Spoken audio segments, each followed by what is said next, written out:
Graça e paz do nosso Senhor e Salvador Jesus Cristo. Amém? Que Deus possa abençoá-la nesse novo dia. Deus possa abençoá-lo, meu irmão, minha irmã, em nome de Jesus. Deus possa falar ao seu coração, sua vida e sua mente, em nome de Jesus. Amém? Quero agora orar pela tua vida, orar pela essa aula, em nome de Jesus. Senhor Deus, soberano e eterno Pai, louvado seja teu nome, Senhor. A ti toda honra, toda glória e todo louvor. Senhor, peço a ti, Senhor, que nas minhas limitações, mesmo assim tu me uses como canal teu, canal, Senhor Deus, da tua presença, do teu falar, Senhor, em nome de Jesus. Tu me uses, Senhor, em nome de Jesus, Pai. Fala conosco. Traz o esclarecimento e a visão da igreja que tu queres que a tua igreja seja por esses tempos de desafios que temos pela frente, em nome de Jesus. Amém? Em nome de Jesus. Então, nós vimos na aula passada, no encontro passado, vimos que a queda do Império Romano marcou o início da Idade Média. A queda do Império Romano foi gerado pelas invasões dos povos bárbaros, um dos fatores principais, pelas invasões dos povos bárbaros. Mas a Igreja Católica, que já estava em franca ascensão, ela não foi perturbada por isso. Pelo contrário, a Igreja Católica continuou, apesar do Império Romano ter sido ruído, nesse novo momento da história, a Igreja continuou avançando. As pessoas, as populações que viviam nas cidades passaram a buscar refúgio nos campos, em sítios, em fazendas muradas, que eram chamados de feudos. E ali, em troca de proteção contra os bárbaros,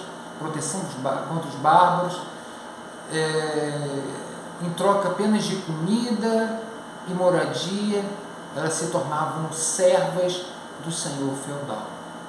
A Igreja Católica, por ser já naquela época uma grande possuidora de bens, grande possuidora de terras, ela se tornou a maior senhora feudal da época.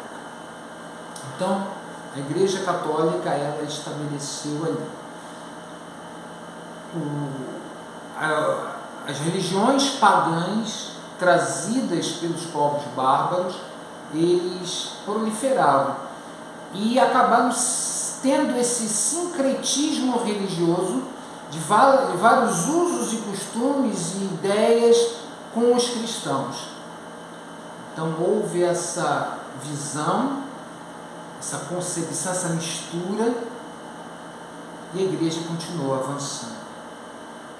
Muitos dos que buscavam uma igreja mais santa, muitos dos que buscavam e queriam uma igreja tal como era na época dos apóstolos, muitos acabaram se decepcionando com essa igreja que ali se encontrava. E muitos acabaram tentando restaurar uma vida de santidade, restaurar uma vida de busca, uma vida de entrega, uma vida de santidade. E como fazer isso? A ideia de que, a ideia platônica de que o corpo ele é mau, né? O apóstolo Paulo, como um seguidor das ideias de Platão, ele fala que o corpo é mau. Então a ideia é mortificar a carne. Então muitos acabam, para mortificar essa carne, saírem dos seus lugares de conforto e irem para o deserto, irem para lugares ermos, irem para lugares distantes, irem para a montanha. É aí que surge o papel do eremita, aquele homem, aquela pessoa que vivia isolado, num monte, numa caverna, escondido do resto da sociedade. Surgem as primeiras comunidades monásticas, que deram origem aos mosteiros, isolados, onde havia um viver, né? Havia uma expressão que era orai e laborai, que significa orar e trabalhar. Então a forma de buscar a santidade era oração e trabalhar no mosteiro, de limpeza, de cuidar da horta, dos animais. Então havia essa visão, esse entendimento e essa busca. Surgiram os mosteiros, os monastérios, e a partir daí surgiu um novo modo de igreja, que passou a marcar a Idade Média, que é a igreja nos monastérios, a igreja monástica, justamente por uma busca pelo sagrado, uma busca pelo transcendente, uma vida longe dos prazeres carnais. Porque eles haviam dois entendimentos para isso. O primeiro entendimento de que Jesus já estava voltando, então para que um viver de prazeres? Por que se casar? Por quê? Se o próprio apóstolo Paulo disse que não deveríamos se casar, ou uma interpretação, mais reduzida, se Jesus já estava voltando, então não precisamos nos casar, vamos viver orando e buscando a Deus.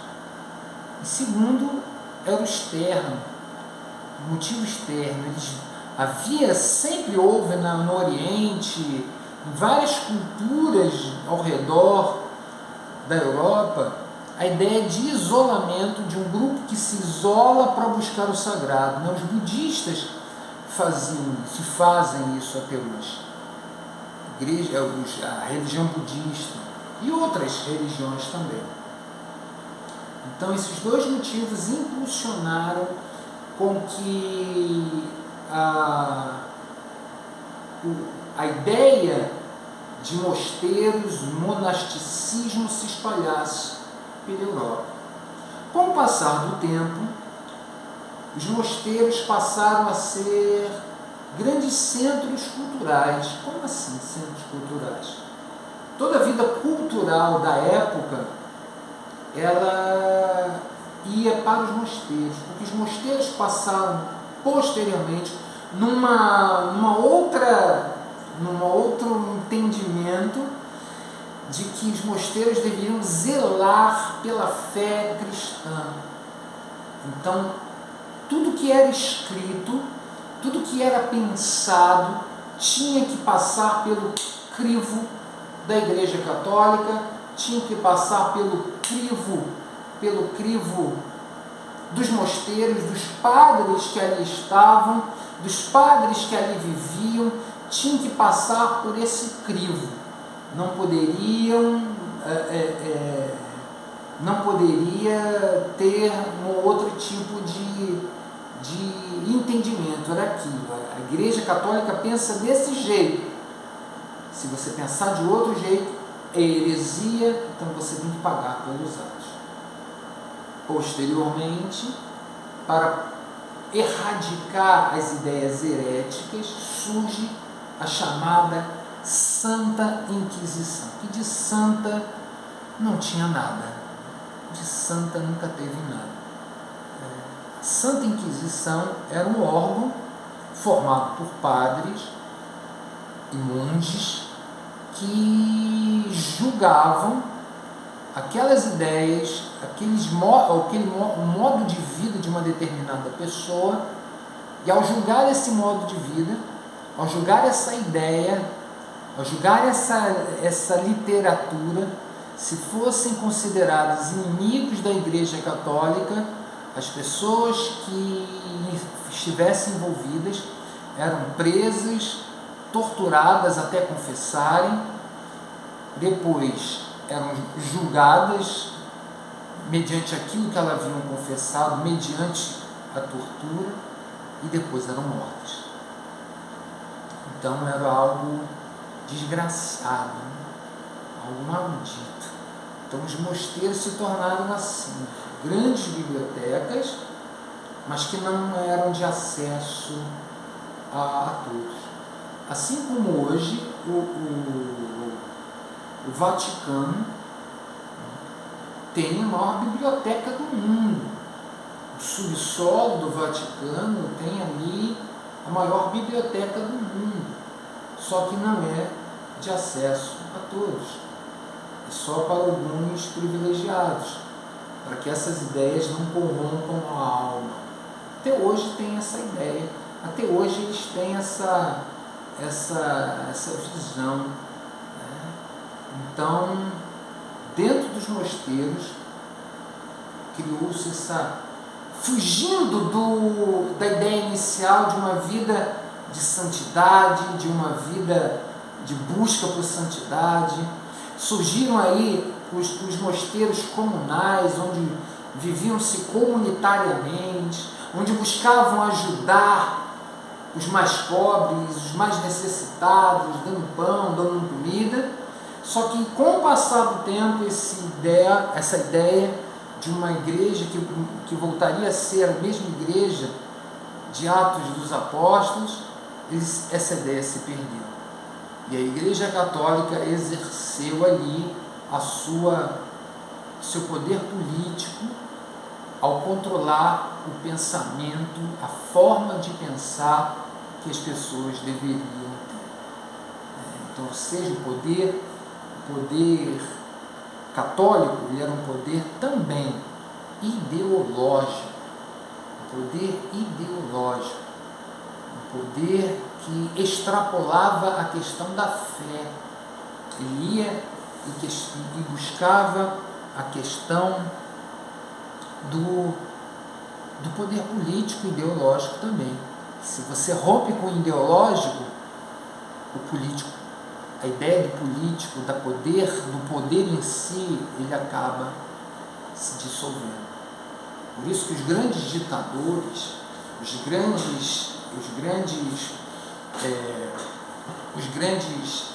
ditadores da humanidade, primeiramente, o que eles faziam? Manipulavam a ideologia. Ao manipular a ideologia, a cabeça das pessoas, elas estavam mais suscetíveis ao domínio a ser executado. E foi o que a Igreja Católica exerceu, e foi a forma como a Igreja Católica executou esse poder, num período chamado monasticismo. Então, concluindo, monasticismo, definição, modo de vida baseado nos mosteiros, onde pessoas, homens e mulheres, buscavam viver em santidade e livres das paixões humanas e carnais. E nesses mosteiros se desenvolveu toda uma forma de cultura.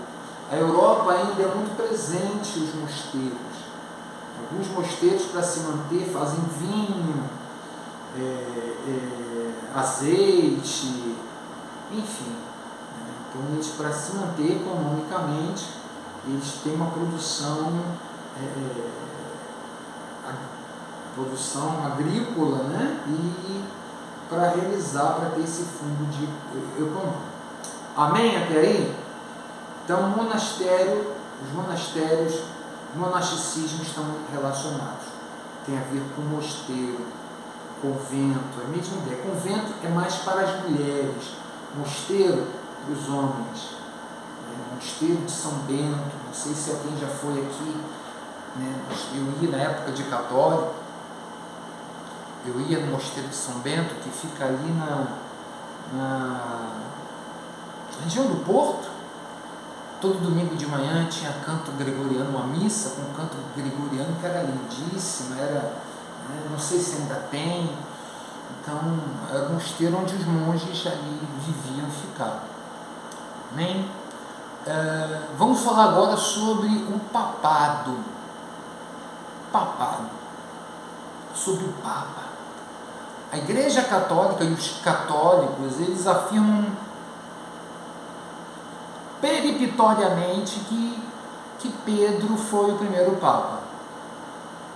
Não há nenhuma comprovação de que Pedro foi o primeiro Papa. O termo de Papa, que significa papai, né, um termo carinhoso, surgiu muito tempo depois de Pedro para os bispos que ficavam em Roma e depois com os bispos que ficavam nas cidades maiores, como Cartago, Alexandria. Então era uma designação para os bispos. Então não havia essa ideia de um Papa único. Na época de Pedro, não havia essa ideia de um Papa único administrando a Igreja Católica. Não havia essa ideia, não havia essa percepção, não havia esse direcionamento, esse entendimento.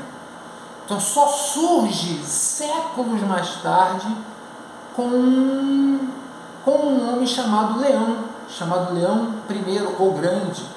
Não me pergunte por que, se era grande, se era alto, gordo, não sei. Sei que ele era o Leão Grande, que deu um direcionamento para a igreja, que convocou o primeiro concílio, que deu a visão que ele tinha para a igreja, para que houvesse uma só voz, uma só palavra, dentro de um entendimento que eles achavam católico. Então, o que era considerado heresia, por exemplo, havia-se uma discussão na época se Jesus, qual era a natureza de Jesus, se Jesus era só espírito, ou se Jesus era só carne, ou se ele era espírito e carne, ou não era nenhuma das duas coisas. Então havia uma discussão ferrenha a respeito disso. Haviam debates calorosos a respeito disso. Se Jesus sofreu quando morreu, enfim. Então a Igreja Católica, ela passou a buscar, passou a direcionar numa só posição. A posição da Igreja Católica é essa. A posição da Igreja Católica é essa. A visão e entendimento. Fora isso, heresia. Fora isso, temos que combater. Não faz parte daquilo que entendemos. Não faz parte. Não podemos fazer nem entender isso. Não podemos. Então a Igreja Católica passou a usar. Leão I e os seus sucessores, se nós formos estudar os sucessores de Leão I, vamos ver que muitos deles acabaram se perdendo atrás de poder, riqueza, acabaram perdendo, acabaram vendendo a sua alma literalmente ao diabo. Literalmente. A família Borgia, que teve um papa, que não me deixa mentir. Os papas, o Tito passou a ser vendido. Quem desse mais se tornaria papa. Então era algo, que se tornou uma coisa desgraçada, literalmente desgraçada. Então o papado que temos até hoje, o Papa, só que agora o Papa só tem um. O Papa, que fica no Vaticano, ele ali é o chefe da Igreja Católica Apostólica Romana do Ocidente. No Oriente, na Igreja Católica, nas igrejas católicas ortodoxas, o título é patriarca. Então, patriarca das religiões né, das igrejas. Então são títulos diferentes, que, aliás, eu acho até mais, né, patriarca também vem de pai, né, mas é uma coisa mais, enfim. Então há essa percepção do Papa tendo um poder centralizado, e aquela história, né, quem ousasse questionar o poder do Papa ia para a fogueira. Aquela história que até hoje, de certa forma, tem, né? Ai daquele que toca no ungido do Senhor. Só que hoje a pessoa não manda matar, né? Mas naquela época mandava. Mandava matar. Então havia essa percepção, havia essa decisão de buscar um poder único, e a partir desse poder único, uma fala única para toda a igreja. Amém? Espero ter sido claro. Que Deus possa te abençoar a sua vida, meu irmão, minha irmã, em nome de Jesus. Amém? Fique com Deus.